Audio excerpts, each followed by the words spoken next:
That में भी a different thing, बहुत बड़ा फर्क है। मुद्दे तो वही है ना गडकरी जी। देखिए लेकिन मुझे आप अल्टीमेटली एक जवाब हाँ या ना में दीजिए कि बिहार के इलेक्शन में आपकी पार्टी का कोई लीडर, कोई नेता इस मुद्दे पर बोलेगा या नहीं बोलेगा? देखो, किस नेता ने क्या बोलना चाहिए इसको कंट्रोल करने की बीजेपी में प्रथा नहीं है। हम डेमोक्रेटिक पार्टी है और इसलिए उसको कोई कंट्रोल करने की बात राष्ट्रीय स्तर पर मैं कभी करूंगा नहीं, और ऐसी कोई बात को मैं पसंद नहीं करता। पर बिहार की बात पार्टी अध्यक्ष सर के अगर आप मुझे पूछते हो तो वो बिहार के विकास पर का मुद्दा है, उसी को लेकर हम मतलब ये कहा जा सकता है कि आप लोगों के लिए ये मुद्दा अब कारपेट के नीचे चला गया। आपको ऐसा लगता है नहीं। कि एक आधे मुद्दे को राजनीति में जब पार्टियां उठाती है तो वो कारपेट के ऊपर है, और उसको बोलती है कि हम इसकी राजनीति करके इसको उपयोग नहीं कराए तो वो कारपेट के नीचे गए। 20 सालों से ये मुद्दा आपके हर इलेक्शन के मैं कह रहा हूँ ना, हर उसमें छाया रहा। देखो, आज आप सडनली जब बोलेंगे तो लोगों को उसको एसिमिलेट करने मैं आपको कहाँ छुपा रहा हूँ, मैं कहाँ छुपा रहा हूँ। भारतीय जनता पार्टी चाहती है कि प्रभु रामचंद्र का जन्मस्थान जो है वहाँ पर एक भव्य मंदिर का निर्माण हो। ये मुद्दा मैंने इंदौर के पहले भाषण में कहा था, ये मुद्दा मैंने बाद में भी कहा, और ये मुद्दा मैं आज भी कह रहा हूँ। लेकिन आगे ऐसा कौन सा मुद्दा होगा जो बीजेपी के लिए ड्राइविंग फोर्स होगा? क्योंकि एक इमोशनल इशू आज आपके हाथ से निकल गया। आप ऐसा क्यों कहती है मुझे समझ नहीं, इस देश की हिस्ट्री इज सेइंग देखो, जो मैच्योरिटी की भूमिका मेजर पॉलिटिकल पार्टी ले रही है लोकतंत्र में, आप चौथे स्तंभ हो। आप जो झगड़ा समाप्त हो रहा उसको और आगे क्यों करना चाहते हैं? देखिए ऐसा है कि मीडिया के द्वारा इस मुद्दे को भी बढ़ाया गया, लेकिन उसका फायदा बीजेपी को हुआ। उस वक्त के वो चेहरे भी नहीं बदले, नितिन गडकरी बदल गए हैं, और ये बहुत अच्छी बात है कि ये सोच बदल गई है, लेकिन वो चेहरे मुझे तो लगता है बदले कि नहीं इस हैं। देश की राजनीतिक पार्टी अगर कंस्ट्रक्टिव सोच रही है तो इस देश की मीडिया भी कंस्ट्रक्टिव सोच सकती है। और देखिए, समाज का जो आखिरी व्यक्ति है, जो पीड़ित है, शोषित है, दलित है, आज इकोनॉमिकली बैकवर्ड है, गरीब है, भय भूख और आतंक से मुक्त देश बनाना, क्या ये हमारा इंस्पिरेशन मोटिवेशन नहीं हो सकता? देखिए, मैं कंस्ट्रक्टिव अपोजिशन पार्टी में काम करना चाहता हूँ और आप मेरे पर विश्वास रखिए। क्या चुनाव अगर जीते नहीं तो क्या मर जाते क्या? कोई हारे तो हारे, जीते तो जीते, अपनी बात को कह के आगे जाना चाहिए। मैं नहीं चाहता, मैंने कोई कॉम्प्रोमाइज करना चाहता हूँ। तो क्या आपने नरेंद्र मोदी को भी इसी तरीके का कुछ पाठ पढ़ाया क्या? क्योंकि कल उनका जो टेलीविजन पर बयान आ रहा था, बिल्कुल बदले बदले से सरकार नरेंद्र मोदी नजर आ रहे थे। अभी तक तो लोगों ने उनका सिर्फ और सिर्फ आक्रामक चेहरा देखा है। कल तो वो शांति की बात कर रहे थे और पीस की बात कर रहे थे। देखिए, नरेंद्र भाई भी मेरे जैसा ही सोचते हैं। नरेंद्र भाई डेमोक्रेटिक है, विकास अभिमुख है और सभी धर्मों के साथ न्याय करने वाले सेकुलर नेता है। दुर्भाग्यवश हमारी अड़चन यह है कि एक सेक्शन ऑफ मीडिया में लोगों ने हमके ऊपर ठप्पे मार दिए हैं, विशेष रूप से अंग्रेजी मीडिया में, और हमारे बारे में बार बार वो इतनी गलतफहमियाँ उनके मन में है। तो मैं तो अक्सर उनके पास जाता हूँ और मैं उनको कहता हूँ कि मुझे आपसे पब्लिसिटी नहीं चाहिए, आप हमारी कोई मुलाकात मत बताइए, हमसे चर्चा करिए, हमसे समझने की कोशिश करिए, और समझने के बाद आपको अगर ऐसा लगता है कि सही में चार बातें अगर आक्षेप आ रहे हैं तो हमको ठोकने का काम पूरी ताकत के साथ करिए। पर जो हम नहीं हैं वो समझकर, वो हमसे बोलकर आप क्यों ठोकते हो? This is a tragedy of image versus reality. Narendra भाई जो बोल रहे हैं, मैं जो बोल रहा हूँ, यही हमारा बेसिक थिंकिंग है। और ये जो नरेंद्र भाई की भी प्रतिमा जिस प्रकार से तैयार की है, वो उनके साथ एक राजनीतिक अन्याय भी है। और धीरे धीरे मैं आपको बताता हूँ, कुछ समय के बाद गुजरात के सब लोगों को ये पता है, गुजरात का मुसलमान नरेंद्र भाई से प्रेम करता है। अभी जो बाई इलेक्शन हुआ है वहाँ मुस्लिम पोलिंग सेंटर पर मुसलमान ने भी उसको वोट दिया है। मुलायम सिंह जी का बयान आया कि ये डिसीजन मुस्लिम्स के हित में नहीं है। इस तरीके के बयान पे आपका क्या रिएक्शन होगा? मुझे लगता है एक बार कोर्ट ने दिए हुए निर्णय में, ये हमारी संस्कृति, हमारा इतिहास, हमारा लोकतंत्र, हमारी संविधान हर बार ये कहता है कि एक बार निर्णय होने के बाद उसके बारे में ऐसी टिप्पणी करना उचित नहीं होता। अगर कोई बोलेगा मुझे कहने का अधिकार है, तो किसी को कुछ भी कहने का अधिकार है, क्योंकि फ्रीडम ऑफ स्पीच है।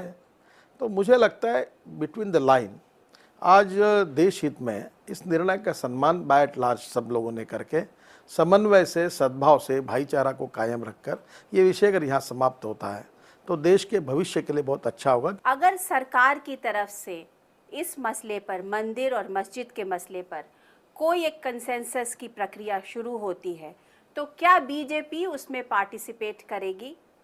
100% करेगी। अगर सरकार ईमानदारी से कंस्ट्रक्टिव सॉल्यूशन देश हित में कहीं किसी भी विषय का निकालना चाहती है तो भारतीय जनता पार्टी सहयोग करेगी, केवल इस विषय पर नहीं। जो जो सरकार में देश हित में कोई निर्णय करेगी और सरकार अगर मैं सिर्फ मंदिर और मस्जिद के मुद्दे पर पूछ देखिए, रही हूं, क्या बीजेपी उसमें एक्टिवली पार्टिसिपेट करेगी? सरकार हमको बुलाती है और हमारा सहयोग मांगती है तो बीजेपी जरूर उस बात के लिए विचार करेगी कि सरकार का प्रपोजल क्या है, ये देखते हुए अगर उसमें कोई कंस्ट्रक्टिव सॉल्यूशन है तो सहयोग करने के बारे में हमें कोई आपत्ति नहीं होगी, हम जरूर विचार करेंगे। नितिन गडकरी से ये बातचीत जारी रहेगी, लेकिन लेते हैं एक छोटा सा ब्रेक।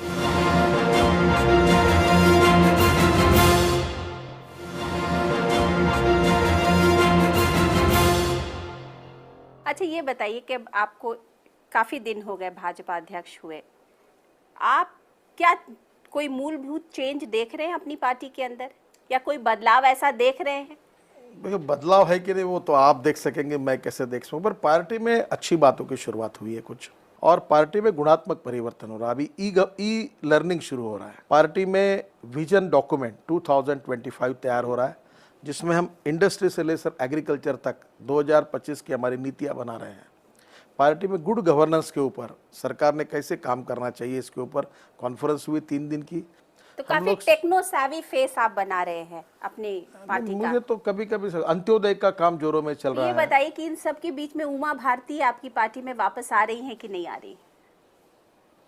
उमा भारती जी के बारे में अभी कोई निर्णय नहीं हुआ है, उसका निर्णय पर चर्चा चल रही है और सबसे चर्चा होने के बाद निर्णय होगा।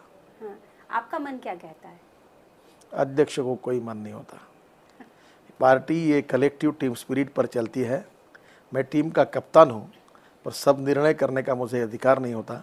जब सभी लोगों का मन जानने के बाद सबके मन में जो मेजॉरिटी है उसको लेकर अपने मन को जाहिर करना, ये भारतीय जनता पार्टी की परंपरा रही है। तो क्या इसलिए मेरा व्यक्तिगत लोगों का मन नहीं है उनके वापसी में?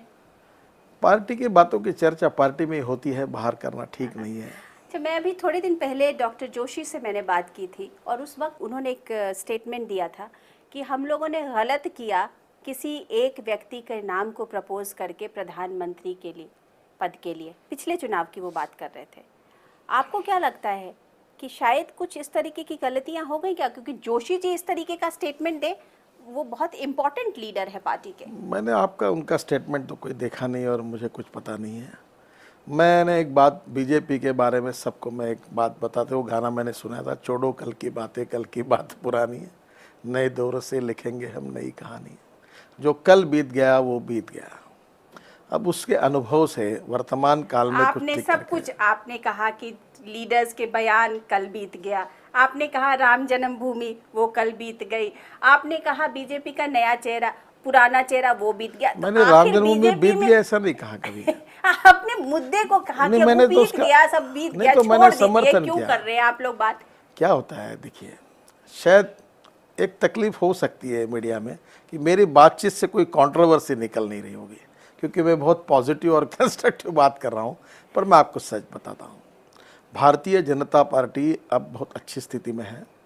हम लोग बेंगलोर म्यूनिसिपल कॉरपोरेशन 5 गुना बढ़े। कर्नाटक के चुनाव में कांग्रेस तीसरे नंबर पर चली गई। हम लोग राजस्थान में हम लोग कांग्रेस से कई गुना ज़्यादा म्यूनिसिपल कॉरपोरेशंस में जीते। गुजरात में स्वाधीनता के बाद जितने चुनाव हुए इसमें एक सीट जो नहीं जीते वो हम लोग 22,000 वोटों से जीते। दमन में हम लोग जिला परिषद हमारी जीते। अब हम लोग सब तरफ जीतने के रिकॉर्ड बना रहे हैं। पार्टी के कार्यकर्ता उत्साह में हैं और कांग्रेस और यूपीए सरकार के प्रति बड़ा असंतोष है, और इसलिए मेरा विश्वास है कि 2014 ये हमारा भविष्य है। हम पूरी ताकत के साथ जीतेंगे और फिर से एक बार देश का नया इतिहास बनाने के लिए हमको मौका मिलेगा। ये मेरा भी नहीं, हमारे कार्यकर्ताओं का विश्वास है और इसमें हम यशस्वी होंगे, ऐसा मुझे लगता है। तो ये थे नितिन गडकरी आमने सामने में। अगले हफ्ते किसी नई पर्सनालिटी के साथ मैं अनुराधा प्रसाद आपसे फिर मिलती हूँ। तब तक के लिए नमस्कार।